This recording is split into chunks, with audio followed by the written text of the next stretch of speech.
स्वागत आहे तुमचं माझ्या चॅनलवर। तर आजची आपली रेसिपी आहे शेवभाजी। शेवभाजीसाठी लागणारे साहित्य आहे खोबरं जे मी बारीक खीस करून घेतलेलं आहे, त्याच्यानंतर शेव, भाजीची शेव, त्याच्यानंतर धना पावडर, हळद आणि लाल तिखट। त्याच्यानंतर मी घेतले आहे 3 छोटे कांदे जे उभ्या पीसमध्ये मी कट करून घेतले आहेत। त्याच्यानंतर 5 ते 7 लसणाच्या पाकळ्या आणि थोडंसं अद्रक।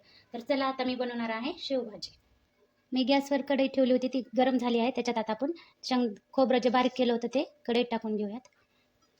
खोबऱ्याचा किस चांगला लाल होईपर्यंत कढईत भाजून घ्यायचा आहे। खोबऱ्याचा किस हा चांगला लाल झाला आहे। आता मी तो एका डिशमध्ये काढून घेत आहे। ह्याच कढईत मी थोडंसं तेल टाकत आहे। तेल चांगलं गरम झालं आहे, त्याच्यात बारीक कट केलेला कांदा टाकतो। कांद्याला चांगला लाल कलर येईपर्यंत तेलात परतून घ्यायचा आहे। आता कांद्यामध्ये लसूण आणि अद्रक टाकून घेऊयात। कांदा हा चांगला लाल परतला गेला आहे, ते आता मी एका मिक्सरच्या भांड्यात काढून घेते। मी भाजून घेतलेलं खोबरं, लसूण, अद्रक आणि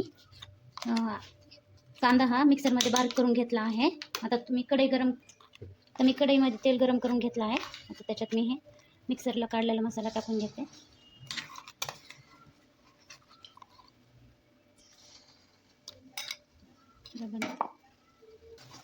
हा मसाला आपण तेलामध्ये व्यवस्थितरित्या परतून घेऊ। मसाला मी व्यवस्थित परतून घेतला आहे। आता त्याच्यात मी मसाले टाकणार आहे।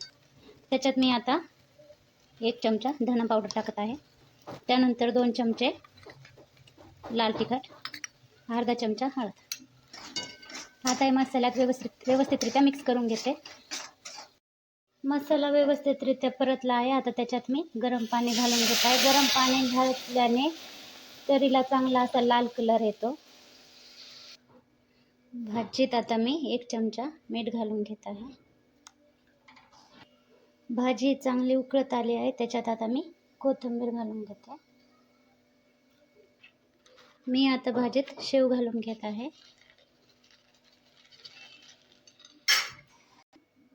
शेवभाजी ही तयार झालेली आहे। रेसिपी आवडली असेल तर लाईक करा, शेअर करा आणि चॅनल सबस्क्राईब नक्की करा।